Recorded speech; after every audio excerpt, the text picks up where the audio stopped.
Boa noite, meus queridos irmãos. Sejam muito bem-vindos à nossa casa, casa de vocês, casa de Moacir, casa de luz, de oração. Que a paz do nosso Mestre esteja com todos nós nessa noite. Reunidos estamos para mais uma noite de reflexão, mais uma noite de aprendizado. Hoje trazemos a nossa querida irmã Marlene Andrade, trabalhadora da nossa casa, com o tema Obsessão, do livro Plenitude de Joana de Ângeles. Vamos para a nossa prece, para o início das nossas atividades. Roguemos ao alto. Querido Mestre Jesus, querido irmão e mentor Moacir, te agradecemos mais uma vez por abrir as portas de tua casa para nós, para que aqui possamos vir estudar e aprender um pouco sobre o Evangelho vivo do nosso Mestre Jesus, à luz da doutrina espírita. Que a nossa irmã Marlene, que fará uso da palavra, possa ter o auxílio da espiritualidade maior para alcançar os corações necessitados na noite de hoje. Que o Senhor nos abençoe esta nossa casa e todas as casas co-irmãs que trabalham na divulgação do Evangelho. Que Deus nos abençoe hoje e sempre. E assim, meus queridos, damos por iniciada, com a permissão da espiritualidade maior, mais uma tarefa na noite de hoje. Graças a Deus, Deus os abençoe. Minha querida irmã, pode ficar à vontade.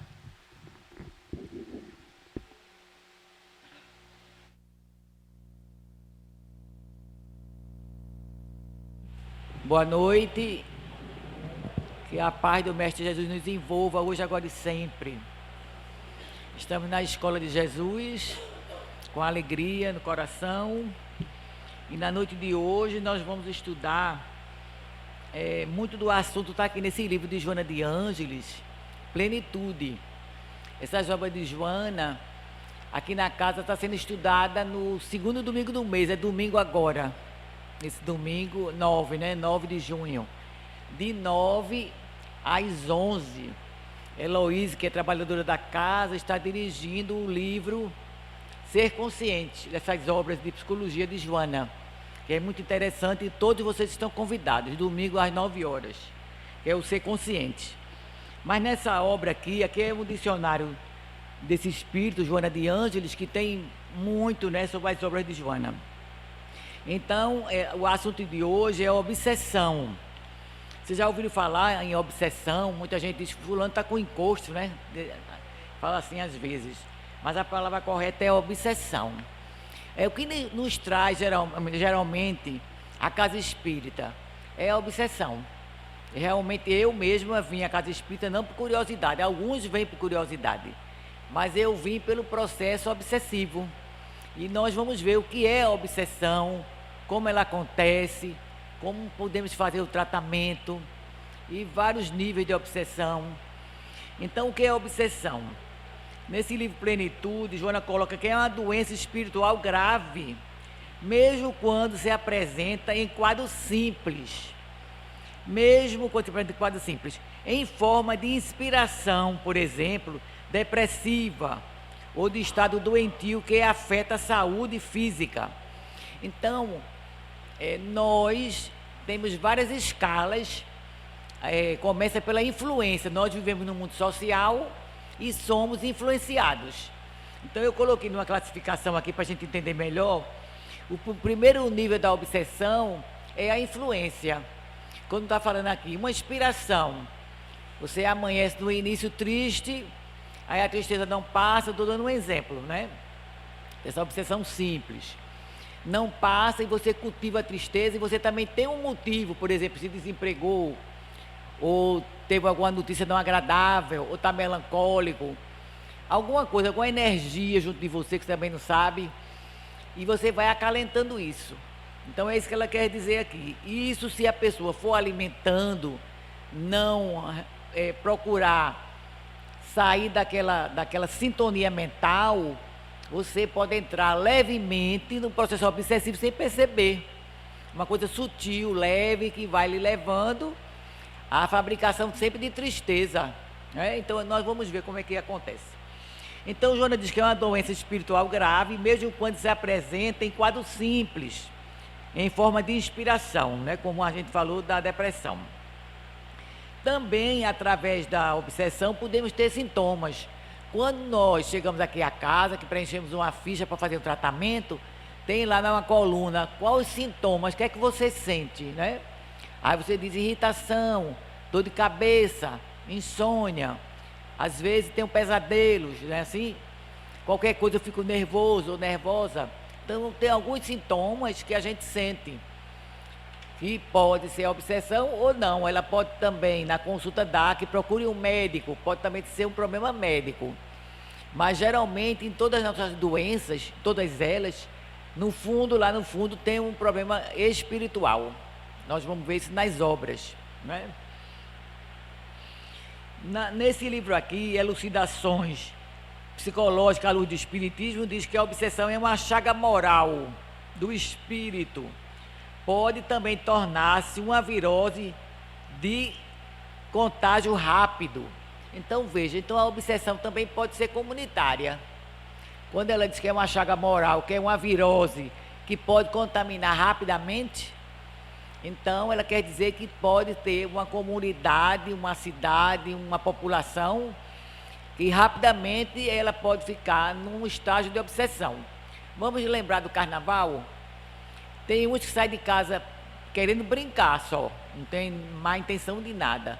Mas tem outros que muitas vezes não estão bem, aí diz, hoje é que eu vou encher a cara mesmo, hoje é que eu vou roubar, hoje é que eu vou fazer e acontecer. Então sai às vezes com droga, sai sem droga, mas a energia, a intenção é de perturbar, é de algazarra, é de depravo. Então, se outros também saem com essas intenções, então naquela comunidade a maioria pode estar com esse pensamento, com essa energia perniciosa que torna-se naquele momento uma obsessão coletiva. Entenderam?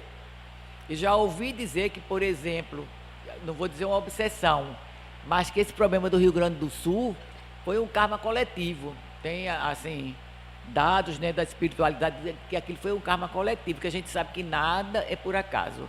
A gente fica triste, a gente vê morte, a gente vê destruição, e alguém pergunta, os espíritos perguntam, os vivos perguntam, e por que Deus permite isso? Como entender isso? Aí vamos ver que nós estamos num planeta de provas e expiações, que sempre essas leis que estão nos movimentando, nos cercando e dentro de nós, traz esses acontecimentos como se fosse um despertamento espiritual, né? Uma limpeza também espiritual, que só em profundidade para a gente entender através das obras, né? O porquê dessas coisas, porque para a gente vê aquela destruição, mas para Deus, para a espiritualidade maior, tem outra conotação. Muitas vezes, como eu tenho uma amiga que agora há pouco teve um CA na mama e precisou tirar a mama, ela disse a mim, ficou curada, mas ela disse a mim, Marlene, eu sou outra pessoa. Ela falou, né, que eu sou outra pessoa, quer dizer, às vezes a gente passa por situações que a gente modifica a nossa alma. E todos nós, não é? A gente não pode dizer hoje, amanhã, nem nunca. Precisamos, às vezes, de um alerta, de uma advertência, né, da natureza, da nossa mãe, do nosso pai, para que a gente chegue à evolução, né? Procure evoluir. Então, por que a obsessão? Há obsessão nas criaturas? Por que existe a obsessão em nós? Por conta de débito de quem sofre. Então, quem sofre uma obsessão tem dívida. Você dívida como?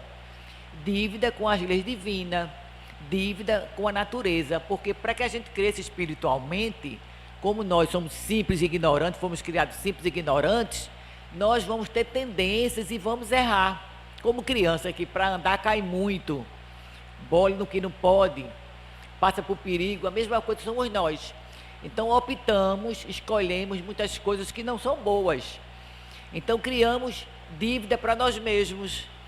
E se a gente não consegue arrumar essa nossa vida espiritual, então vai acontecer recursos, advertências para que nos desperte. E a gente vai ver que um dos recursos, por exemplo, é a mediunidade, para nos despertar, para a gente começar a trabalhar para nós mesmos e para o mundo espiritual, e aí se melhorando. Mas vai haver outros recursos que nós vamos falar também. Então, por que existe a obsessão nas criaturas, né? Nós, das criaturas de Deus? Porque há débito de quem sofre. Esse débito é como se diz, é uma reparação, uma limpeza, uma correção para que a nossa alma evolua mais e mais depressa. Então, o que seria uma influência, né? É a ação de uma pessoa ou de uma coisa que exerce sobre a outra. A influência é a ação de alguém sobre mim. Às vezes passa até uma propaganda na televisão, por exemplo, sobre a Páscoa, para comprar chocolate. A gente não fica influenciado em comprar, não é assim? Tem gente que deixa até de comprar o feijão, mas vai comprar aquele chocolate de R$60, não é assim? Madonna vai chegar. Madonna vai chegar. A influência foi no Brasil todo. Teve gente que tirou passagem, teve gente que tirou empréstimo e tinha que ver Madonna, aquela situação toda, tudo correndo para o Rio de Janeiro, né? E aí também tem os avisos espirituais, por conta não da musicalidade, mas por conta da postura da artista, não é? A postura, a gente vai ver no mundo espiritual, que não é benéfica, porque a gente tem que ter postura que agrade a Deus, para não corromper outras mentes, não é? Então, se eu tenho a consciência que eu sou corrompida, se eu tenho essa consciência, eu tenho o dever de não passar isso. A gente conhece casos de mães ser prostitutas, sustentar aqueles filhos todinhos sem marido, e os filhos não sabem que ela é prostituta, sai para trabalhar. Isso é agradável a Deus? Não, mas ela procurou esse caminho para sustentar os filhos, mas não passou aquela corrupção, que é um trabalho corrupto, para os filhos, né? Que só é trabalho autêntico quando é um trabalho que eleve a alma do homem, pode ser limpar o chão, aí agrada a Deus. Mas quando é um trabalho que vai denegrir a sua alma, seu espírito, seu corpo, não agrada a Deus. Mas aquela mãe que tem pudor, ela não vai deixar os filhos saber que ela ganha dinheiro com o corpo. Quer dizer, ela é prostituta para algumas pessoas que a conhecem, mas para a sua casa, para seus filhos, ela bota tudo na linha e dá respeito, que eu já ouvi isso e já vi. Quer dizer, a pessoa tem decência com a família, com a sociedade, né? Ter respeito. Então, quando a gente fala de influência, então é algo que pode nos atingir, eu achar aquilo bacana, achar aquilo maravilhoso, achar que aquilo é libertação, que aquilo é modernidade, que aquilo é empoderamento, e seguir aquilo ali, não é? Então é uma influência. Influência é isso. A outra obsessão que pode ter outro grau é a obsessão simples, não é? Aqui na casa, quando a gente faz a doutrinação, o que é uma obsessão simples? Às vezes o irmão chega, não é? E a gente se aproxima, ele está doente. Aí vocês vêm para a casa espírita e muitas vezes tem um espírito na sua casa que você não vê, ou na rua, ele está doente, ele foi acidentado, né? O corpo está doente e ele sabe que você vem para cá e ele acompanha. Porque nesse exato momento agora da oratória, os irmãos espirituais estão o quê? Tratando desses irmãos, levando eles para a espiritualidade, socorrendo com maca. Então tratando, às vezes a gente não sabe que nós fomos portadores daquele irmão que estava doente, que estava na nossa casa. Por quê? Porque tem pessoas que só falam em doença, né? Cultiva muita doença, só fala em doença. Eu conheço uma pessoa que morreu com quase 100 anos. Mas essa pessoa só falava em doença. Toda hora que você chegasse na casa dela, ela estava doente. Só estou doente disso, doente daquilo. Só falava em doença. Então, entendemos pela doutrina dos espíritos que a mente dessa pessoa só pensando em doença vai atrair espíritos como? Doentes, por semelhança. Então é uma obsessão simples, porque não tem um agravamento de vingança, de ódio, de nada, mas vamos atrair espíritos com a vibração, com a sensação das minhas emoções, do meu comportamento, né? da minha condição. Então uma obsessão simples é aquela que está junto de nós por uma afinidade ou por uma necessidade. Pode ser até minha avó gosta muito de mim, eu vou ajudar a Marlene, aí fica perto de mim. Mas como a gente sabe que espíritos equilibrados e evoluídos não ficam perto de ninguém, Ele ajuda você e segue. Seu parente vem e ajuda você e segue, você nem vê. Mas quando a sua avó, seu tio, seu pai está perto de você na sua casa, desencarnado, morreu já, e está querendo lhe ajudar, até certo ponto de vista ele pode até lhe ajudar, mas ele está mais atrapalhando. Por quê? Porque ele é uma alma necessitada, precisando de socorro e de ajuda. Se assim não fosse, ele estaria no mundo espiritual, porque uma alma evoluída, que está equilibrada, não vai ficar junto de nós. Ela ajuda e vai embora. Se está constantemente na nossa casa, junto de nós, junto de um parente, junto de uma criança dentro de casa, é porque necessita de alguma coisa, de oração, de prece, de caminhamento. Então, o que a gente percebe é que isso aqui é uma obsessão simples. E quando a gente vem para a casa espírita, cada um de nós, quando passamos ali no portão, é feita essa triagem, e muitos desses irmãos que vêm conosco, que a gente nem percebe nem sabe, eles estão sendo socorridos nesse momento. Outros ficam para ser socorridos na terça-feira, que nós estamos em tratamento espiritual. Então eles ficam aqui em alguma clínica, em algum estabelecimento, em algum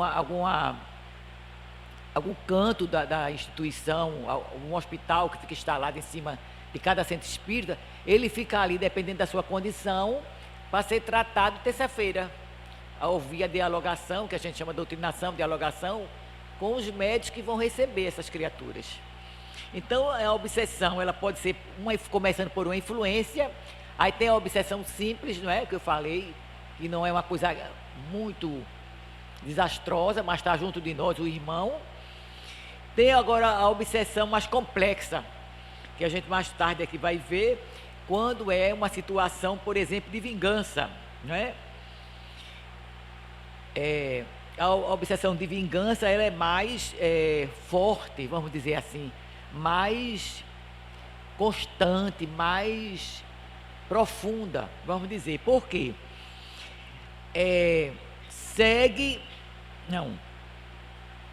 Como acontece a obsessão de vingança?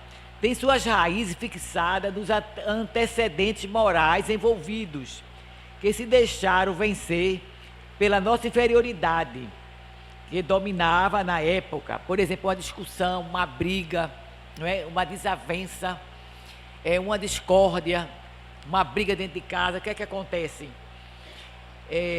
Essa obsessão mais tenaz tem as raízes fixadas nos antecedentes morais envolvidos, ou seja, se eu carrego muito orgulho, se eu carrego muita vaidade, muito egoísmo, eu tenho as raízes dessas imperfeições. Então, o que acontece?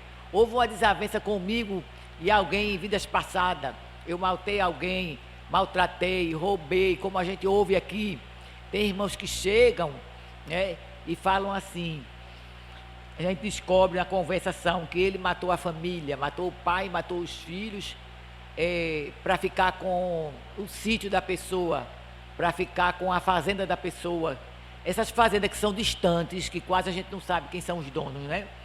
E aquela outra pessoa demarca aquele outro ambiente e vai lá, muitas vezes, tirar a vida da família para tomar posse. Isso ainda existe. Então, às vezes, são obsessões, assim, muito ferrenhas, ferozes, porque tem uma vinculação no passado. E quando esse espírito nos descobre que fomos nós que fizemos isso, então ele vai ter o quê? Uma aproximação emocional, mental, espiritual conosco. E a gente vai ver como acontece, não é? Isso aqui. Então, temos também, fora a obsessão mais complexa que eu falei da vingança e do ódio, subjugação. E temos a fascinação, a alienação. A subjugação já é uma obsessão mais forte. Eu coloquei aqui uma observação na página 103, para a gente entender. 103.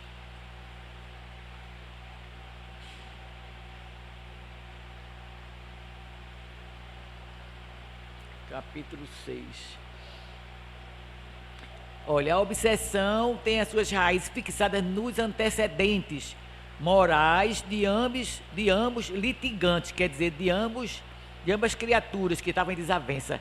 que deixaram vencer pela inferioridade que os dominava, em épocas de peleja, de convivência, né? Houve aquela convivência, houve uma aproximação e houve uma desavença, como hoje. A gente pode discordar de alguém com passividade, com elegância, com discrição, não tem o mesmo ponto de vista, mas alguém pode se discordar com agressividade, pode se discordar com a arma na mão, até no trânsito, porque o outro tomou a frente. Tem pessoas que saem com a arma na mão até para atirar e atira, não é assim? Então tudo isso cria, futuramente, no momento da situação, cria uma obsessão, porque se eu matar alguém naquela hora, aquela pessoa que eu mato, ela fica vinculada a mim, fica registrada na minha alma um vínculo espiritual da negatividade, né? Do ódio que eu tive, e aquela criatura que foi vítima vai ficar ligada a mim. Então, ou nessa reencarnação, ou na próxima reencarnação, e já nessa eu começo a sofrer as consequências, até que quando esfria a gente já começa no remorso, tá certo?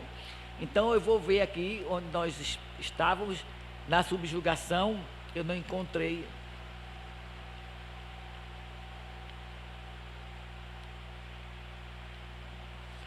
Vamos adiante, depois aqui aparece. Então a obsessão, ela pode ser começando pela influência, a obsessão simples, a obsessão complexa, que pode ser a vingança através do ódio, a subjugação, que é uma mente que aprisiona o outro. Não achei aqui o conceito de Joana, mas é uma mente que vai aprisionando a outra, né? De modo devagar, vai aprisionando a outra mente. E a outra mente, ela vai ficar no comando da mente dominadora, que ela se considera no prejuízo, e começa a dominar e vai tomando conta daquela mente. E a gente vê casos de criatura que a gente chamava antigamente possessivas, né? Com possessão, casos de possessão. Temos também a fascinação. Essa fascinação vai à idolatria, né? Hoje em dia a gente vê muito as pessoas mais ou menos fascinadas. Tem pessoas que agora basta botar um batom, tira uma foto. Começa assim, né? Aí vai comer uma pizza, tem que tirar uma foto. Aí tem gente que bota a roupa em casa, tira outra foto. Aí tira a roupa, bota outra roupa, tira a foto. E começa nesse hábito, daqui a pouco uma população toda, ou umas comunidades todas, as pessoas começam com esse hábito e termina numa fascinação, não é? Faz gesto, faz situações para estar sempre nesse momento assim de se auto-fascinando, se auto-idolatrando. Isso começa a concorrer para uma auto-obsessão, que a pessoa não pensa que está assim. Essa semana também eu tive a oportunidade, me emocionei muito de falar com uma criatura. Ela não tinha 40 anos. Ela falou: eu morri. Eu fiquei calada, né? Que geralmente os espíritos, quando chegam, não falam que morreu, às vezes não sabe. Mas ela falou: eu morri.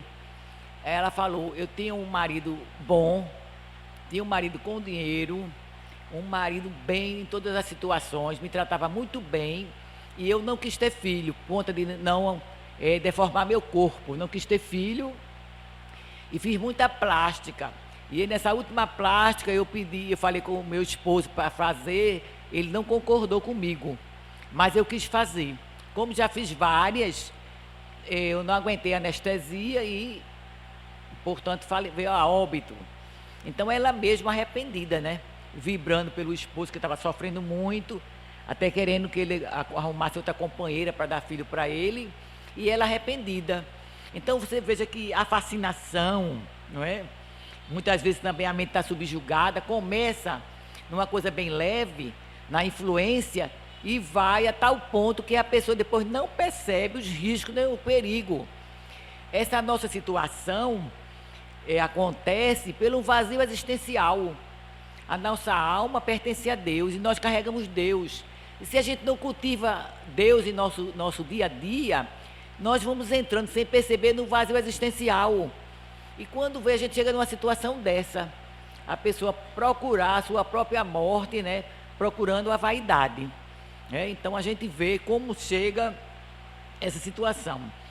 Então a gente vai ver os níveis da obsessão: influência, a obsessão simples, a obsessão complexa, a subjugação, aí a fascinação. Deixa eu ver na folha 103, capítulo 6.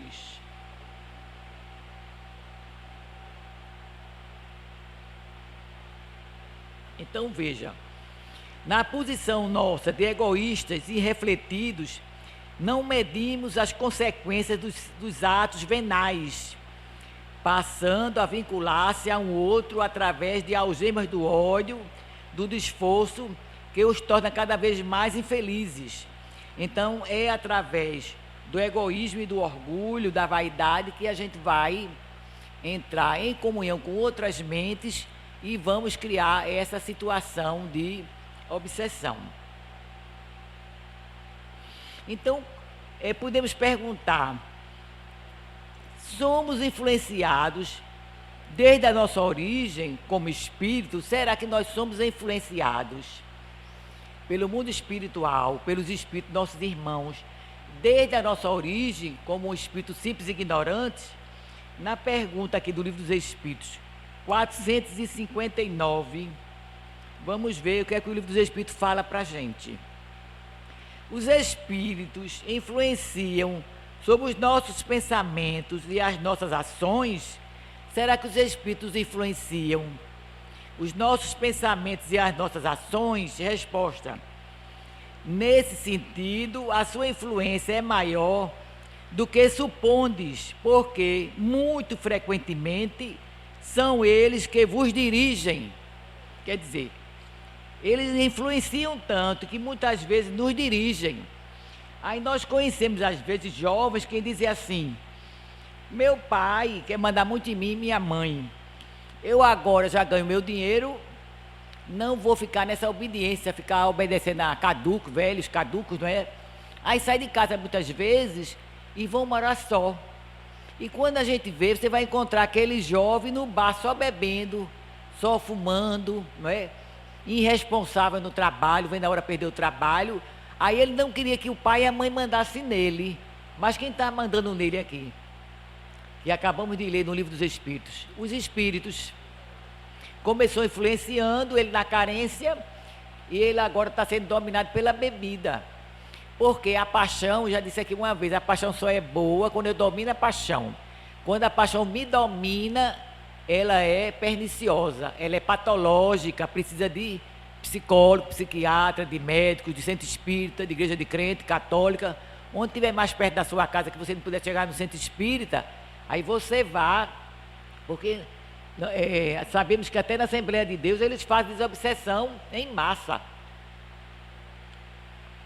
Na Assembleia de Deus só não, qualquer igreja que leve Jesus a sério, Deus a sério, que faça o bem católico, espírita, budista, então faz o tratamento, né? Aqui a gente tem a especificidade, porque a doutrina dos espíritos é a doutrina que trabalha as causas da obsessão. Aí a pergunta é a seguinte: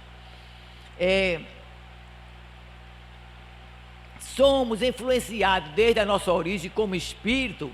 Resposta: Joana coloca: ela o segue na sua vida de espírito, até que tenhas tanto império sobre si mesmo, que os maus desistem de obsediá-lo. Joana coloca nesse livro aqui, Plenitude, capítulo 10, que a gente vai ter influências espirituais até o momento que a gente seja senhor de si mesmo, tenha consciência plena de si mesmo. Porque estou comendo isso, porque eu estou vestindo isso, porque eu estou falando isso, porque eu quero isso. E vai ver também qual é a vontade de Deus para nós. Aí nessa desenvolvimento dessa consciência e tendo um império de nós mesmos, nós não seremos obsediados. Agora há pouco, só dando um exemplo, que eu estou trabalhando isso em mim, a minha filha me ofereceu 2 coisas e eu disse: eu não quero, né, para comer. E com vontade, mas eu disse: eu não quero, que eu estou me policiando, me melhorando, querendo me melhorar. Eu digo: não, eu não quero. Mas eram 2 alimentos que eu queria comer, mas eu disse: eu não vou comer, eu tenho que me disciplinar. Então vejam, quando Joana coloca que essa influência vai nos seguir até a gente tomar consciência de si próprio, o autodescobrimento, autoiluminação, autorreflexão, de saber por que eu estou no Centro Moacir, o que é que eu quero da vida, de onde eu vim, para onde eu vou, o que é que eu estou fazendo com minha família, o que é que eu estou querendo através de Deus, de Jesus, não é? Quem será meu anjo da guarda? Eu converso com ele, não converso?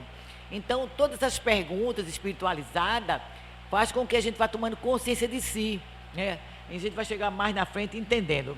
Eu coloquei aqui um exemplo de Divaldo Pereira Franco, que ele tinha um obsessor, apesar de ser um grande médium, mesmo assim, ele tinha um irmão que seguia. Não sei se vocês já ouviram falar. Ele era chamado, o apelido dele era Máscara de Ferro. Seguia Divaldo. E Divaldo sempre trabalhando na mediunidade, trabalhando na caridade, a mansão do caminho e tudo mais, e esse espírito acompanhando ele, para pegar ele numa fraqueza e dominá-lo, né? Lógico, acompanhando, dando influência negativa. Sabe quando esse espírito desistiu de acompanhar Divaldo para querer o mal dele? Quando Divaldo, sem saber, acolheu na mansão do caminho a mãe dele. Veja o teste que Deus coloca para nós, né?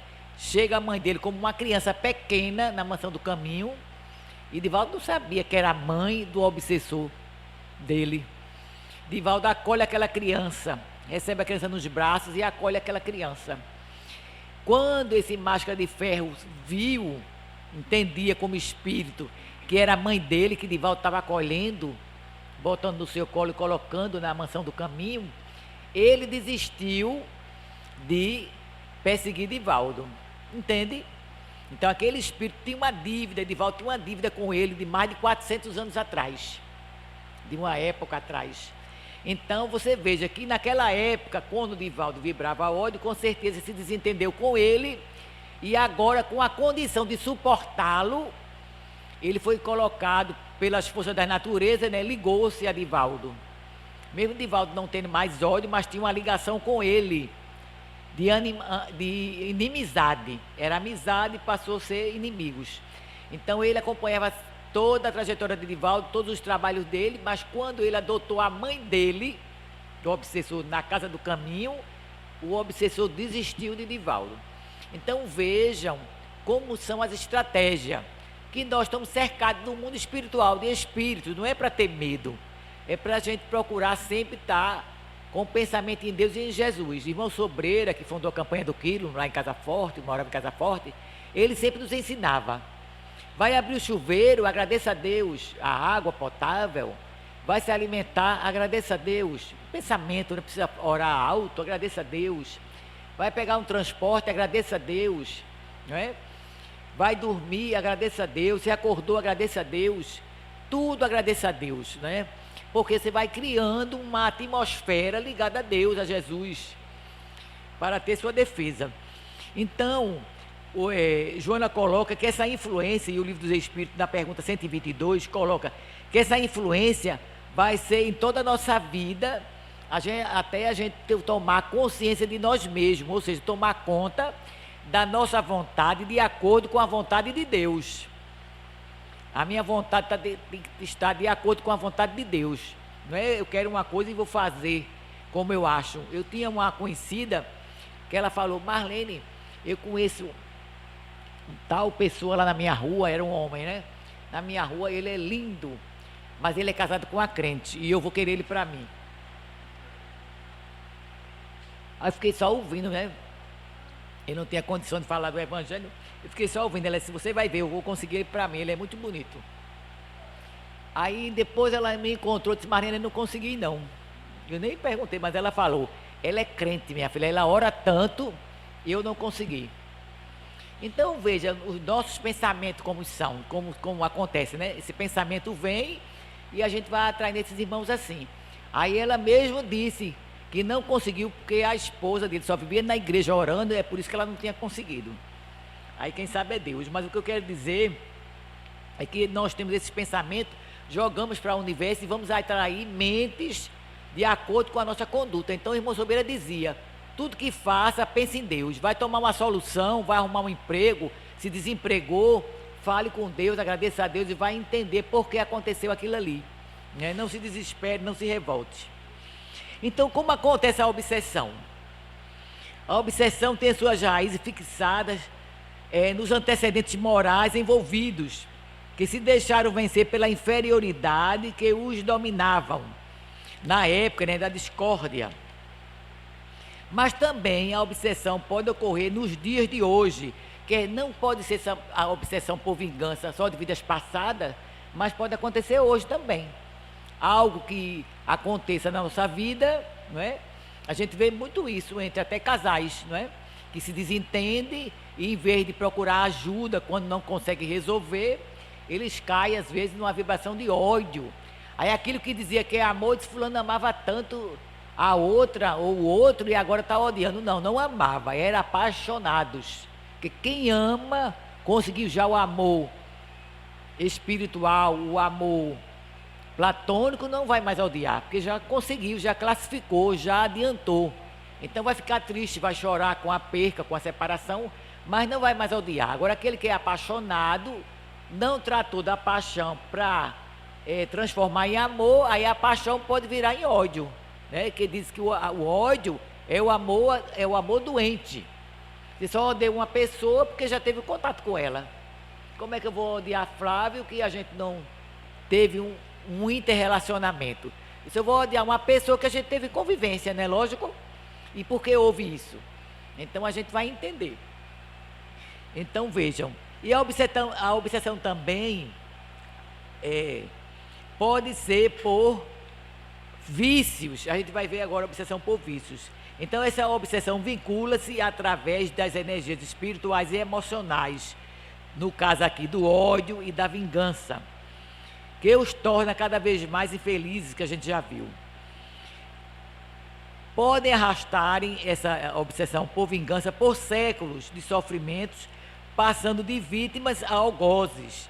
Então muitas vezes, quando a gente fala com um irmão que chega na doutrinação com muito ódio, e na conversa a gente percebe que às vezes séculos, anos e anos, ele está naquela obsessão ferrenha.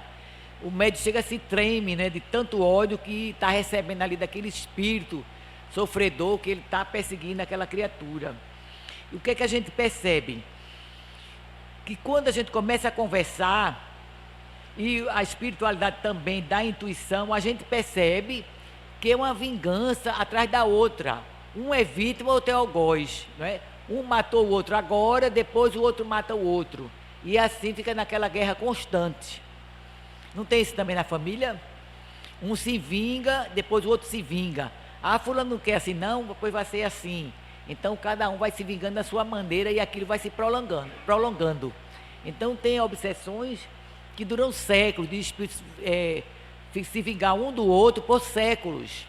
E quando eles estão cansados, e muito cansados dessa energia do ódio, que é pesada demais, muitas vezes chegam cansados, e quando eles sentem a energia amorosa do médium que recebe, a energia amorosa do doutrinador, do dialogador, da sala preparada, eles começam a sentir aquele bem-estar que há anos e anos que não sentem aquele bem-estar, e eles cansados, muitas vezes, eles aí se dobram um pouquinho, para dizer que está querendo ajuda, está precisando de ajuda, está querendo ajuda. Então, de tanto cansado de sofrer, como o Evangelho diz, a gente procura o remédio no bem e no amor, porque o único remédio nosso é o amor.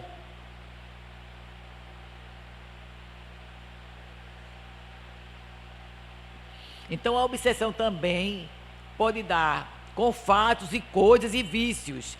A obsessão por pessoas, a gente vai ver que pode dar do vivo, nós vivo, para o morto, né? Eu estou viva, minha mãe morreu. Aí eu digo, ah, meu Deus do céu, a minha mãe pagava o gás, minha mãe pagava a luz, minha mãe me dava apoio financeiro, minha mãe era o meu suporte.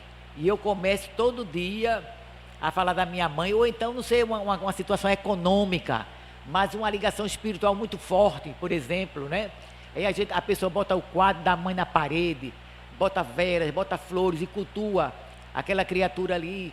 Então fica chamando mentalmente aquela pessoa que partiu. Ou quando está triste, quando está doente, quando acontece alguma coisa desagradável, fica chamando pela pessoa que partiu. Isso é bom? Não, porque você vai perturbar aquela pessoa que partiu e você não sabe nem se está equilibrada ainda. Porque a gente vai partindo para o mundo espiritual, chegando lá nós vamos ser tratados, porque em geral nós morremos por uma doença, né? O acidente, uma doença, um súbito. Quando chegamos lá, em geral, a gente vai se acordar no hospital e vamos ser tratados. Tem espírito que chega gemendo aqui, acreditando que ainda está no corpo. E quando o dialogador vai conversando com ele, ele percebe que a dor passou. Como eu vi um falando, gemendo, e eu disse, meu irmão, por que geme tanto? Por que sofre tanto? Eu estou morrendo, eu estou com AIDS, eu estou morrendo. Aí eu disse, meu irmão, tenha calma, você vai tomar uma anestesia, a dor vai passar. Aí daqui a pouco ele disse, ah, meu Deus, minha mãe está aqui. Como minha mãe está nova, minha mãe está bonita, minha mãe está aqui. Aí eu comecei a me emocionar e ele não falou mais em dor. Então se a dor for real, estou com a dor aqui real, ia aparecer minha mãe ali, minha filha ali, minha neta ali, a dor vai passar? A dor passa? Não. Mas ele viu. Quando a mãe chegou, e aquela influência, aqueles últimos impressões que estavam na alma dele, da dor, ele chegou gemendo. Mas aí os irmãos espirituais já tinham catalogado ele, já tinham procurado a mãe espiritual, ele teve o merecimento da mãe que recebeu. E ele fez a mãe mais bonita, mais jovem, nem fez que a morte não existe, que a gente foi dizer que ele tinha morrido, né? Aí a morte não existe na mãe dele, então ele já mudou de vibração. Da dor para a alegria, né? Então vejam, a obsessão do vivo para o morto, você perdoando o morto. Então se a pessoa desencarna ou morreu, deve fazer oração, deve na hora do aniversário lembrar da pessoa, na alegria. É lógico que a gente chora, a gente tem tristeza, é normal, mas não vamos nos educar para não perturbar quem já foi, né? Vamos ter essa educação, procurar ter. Então a obsessão também pode ser do vivo para o vivo. Então eu tenho uma família e sou autoritária. Então eu começo a mandar, né? Mandar no marido, trabalhar as coisas que eu quero, mandar nos filhos, não respeito a vontade, o gosto, o temperamento, não observo o meu autoritarismo, todo mundo vai ter medo em casa, eu vou mandar. Então às vezes isso aí vai se tornar uma obsessão do vivo para o vivo. Aí você vai perguntar, mas nem a casa espírita pode tratar essa obsessão, vai tratar lhe ajudando, um apoio fraterno, vai tratar você com psicólogo, você se apoia no Evangelho de Jesus da casa. Mas a casa espírita não vai dizer assim, se separe, não, vai mandar você se educar para não perseguir os outros dentro de casa. Porque a gente persegue o outro, né, dentro de casa, vai fazer só escolher a roupa que o outro vai vestir, escolher uma pessoa vai casar com quem, escolher tudo da pessoa. E a criatura vai ficando como? Sem vontade própria, sem referência, sem gosto, sem vontade de viver. E dentro de casa não acontece, do vivo para o vivo. Em repartições públicas, em trabalho, às vezes tem pessoas que perseguem o outro. Perseguem, né? Eu conheci agora uma jovem, que é pessoa de matemática dos meus netos, ela faz o trabalho com perseguição. Todo mundo ficava conversando com uma boa e tudo mais, mas ela tem que estar dando conta do trabalho, ela é perseguida. Ela adoeceu, teve crise de pânico, foi para o psicólogo, foi para o psiquiatra, terminou com interdição. Está até fazendo psicologia agora. Então tem a perseguição do vivo para o vivo, que é a obsessão, certo? Tem também, que é normal e comum entre nós aqui, a obsessão do desencarnado do morto para nós, não tem? A gente às vezes vem para essa casa espírita ou para outras, porque a gente está com dor de cabeça, mal-estar, angústia, vontade de vomitar, dor de barriga, dor de gastrite, nervosismo, tremedeira, insônia.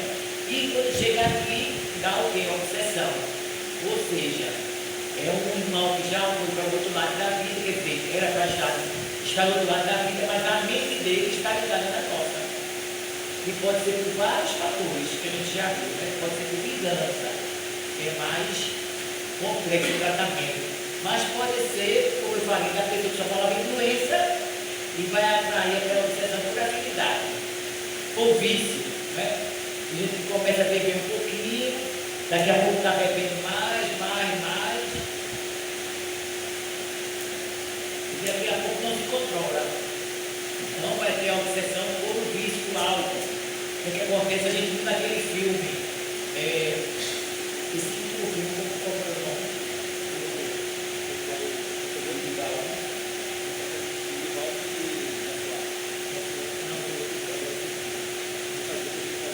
Mensageiro, né?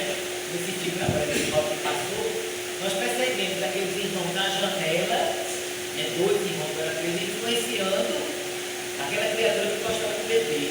A pessoa lá sentada na televisão, aquela criatura, e os espíritos mandando uma onda de pensamento para que ele fosse beber. Por quê? Porque no mundo espiritual não tem bar, não tem restaurante, não tem bodega, não tem boteca, não tem vendinha. Não vai beber bebida.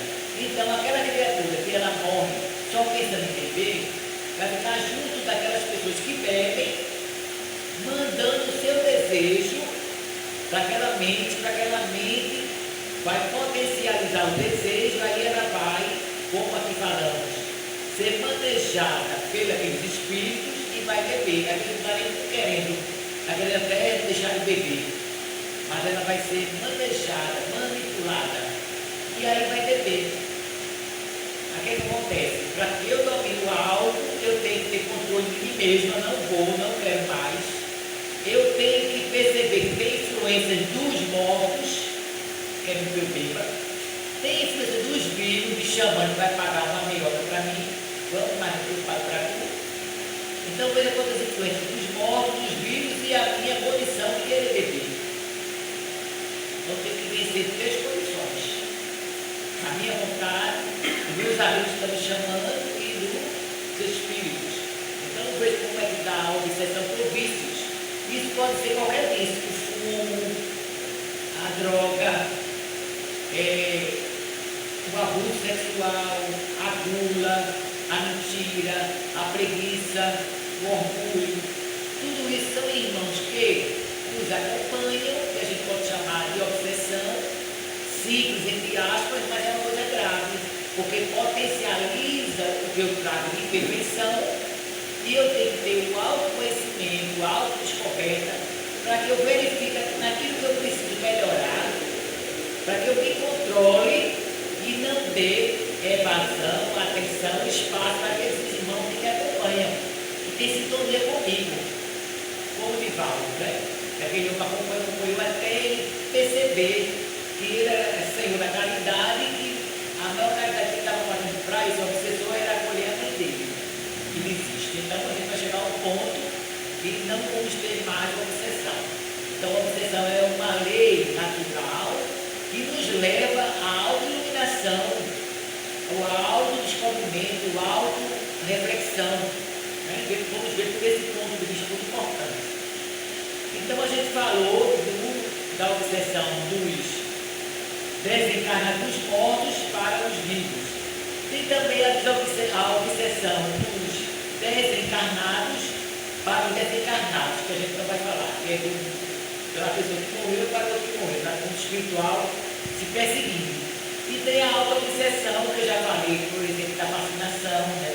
Esse momento que a gente está passando, dessa condição que estamos vivendo, da idolatria, da vacinação, que a pessoa vai se auto-obsediando, vai se distanciando da razão, da coerência, da sua capacidade de discernimento, e pode chegar até o ponto do ridículo, né? Chegar a um comportamento ridículo, tá certo?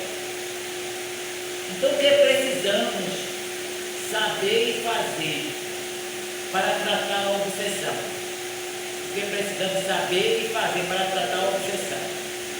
Tomar consciência de que enquanto persistir o ressentimento em nós, a malquerência, a desconfiança, o rancor, o ódio e todas as más inclinações, não é?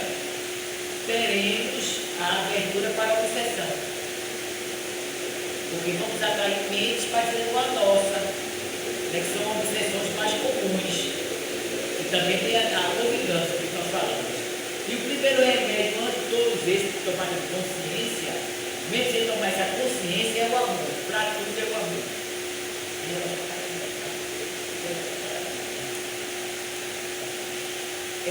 Outro ponto que colocamos aqui para a cura da obsessão é ter o hábito da oração e da vigilância. Então, no livro dos Espíritos, quando fala das leis espirituais, morais, a primeira lei de Deus é a lei da oração. Então, a oração, a vigilância do que está falando, do que está ouvindo, na ação, no pensamento principalmente, tudo isso vai nos ajudar a sanar a obsessão. Porque às vezes vem uma influência, um pensamento que não é seu. E aí, se você não tiver cuidado, você vai sendo influenciado por esse pensamento negativo. Então, outro treino também para nos ajudar a tratar a obsessão. Gostar de trabalhar. Então, a mente ocupada, mãos ocupadas, a mente ocupada na lei do trabalho, que é a segunda lei de Deus, vai ajudar muito a pessoa a se melhorar nesse estágio de obsessão. Ter uma mente vazia, uma mente que não gosta de trabalhar, que não gosta de orar, uma mente desocupada, vai atrair o quê? Uma pessoa com preguiça, desocupada, vai atrair o quê? O vício. No geral, vai atrair o vício por brigada psicológica. Procurar ter uma mente positiva, com boas leituras, com boas músicas. Eu sei que na televisão passa muitas coisas negativas repetidamente, mas a gente conversando com Deus, com Jesus, saber por quê que as coisas acontecem. Pegando as obras do Evangelho, o livro dos Espíritos, temos resposta para todas as perguntas que servem de consolo para nós. E nós não estamos abandonados, nós estamos passando por um processo de limpeza, de evolução, de reconciliação com a natureza, apesar da gente ver os estragos. Cuidar da faculdade mediúnica. Vou ler aqui para vocês, quando o Joana coloca na plenitude, nesse livro Plenitude, uma coisa interessante. A mediunidade, por outro lado, é uma grande oportunidade que faculta a identificação e a cura da obsessão, ou das obsessões. Veja, a mediunidade, Joana está dizendo no livro Plenitude. A mediunidade, por outro lado, é uma grande oportunidade que faculta a identificação e a cura das obsessões, porque é através dos seus delicados mecanismos que elas se manifestam, e por eles mesmos que se pode atender aos agentes indigitados. Aí fui olhar até que era indigitados. São as pessoas, os espíritos apontados como culpa do crime. Então, a própria mediunidade, quando ela é desenvolvida, há uma limpeza, uma preparação, inclusive nessa mesa, em que o médico ele vai sendo tratado, e aqueles irmãos também que nos acompanham são tratados também. A Joana completa. O paciente vítima de obsessão é certamente portador de mediunidade. Vou repetir. Joana coloca: o paciente vítima de obsessão é certamente portador de mediunidade que necessita de convenientemente educação a fim de aplicá-la em finalidades relevantes. Então, Joana diz praticamente que todos nós temos mediunidade, uns mais do que outros. O que é isso? É o contato com o mundo espiritual. Então, ela diz que nós não devemos ter medo, mas sim, se tem a mediunidade, procurar estudar, para tirar o medo, esse medo, se tratar na casa, querer compreender, querer se aproximar, para estudar e ver o que é. Sentir segurança, que isso aqui, a mediunidade que está se falando, nos coloca em nós como recurso para o nosso aprimoramento. É uma das faculdades de recurso para o nosso aprimoramento, tá certo?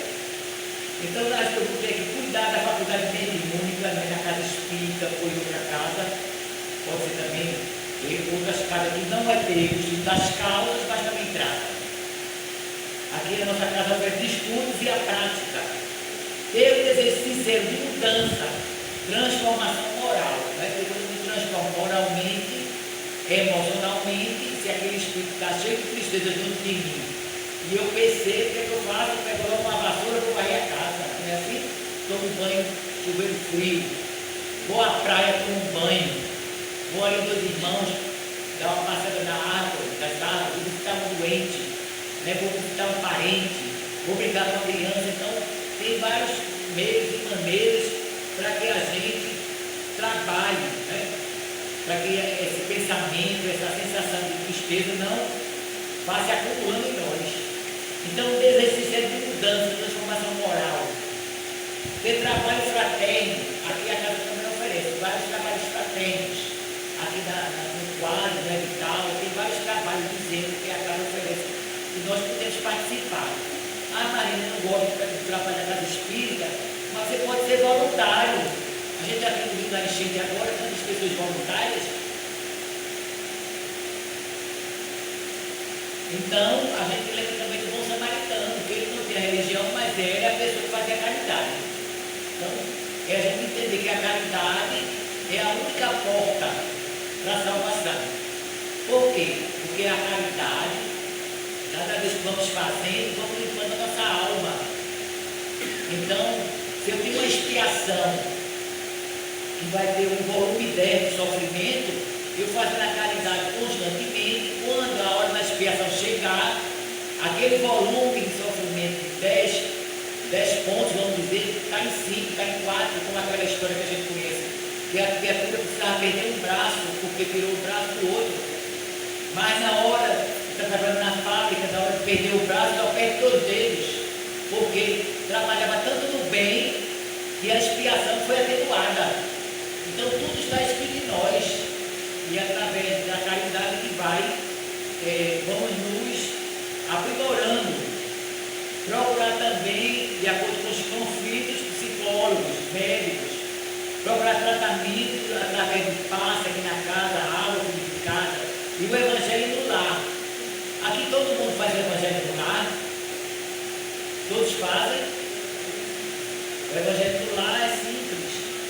É pegar a Bíblia, também pode, ou é o nosso Evangelho, né, segundo o Espiritismo.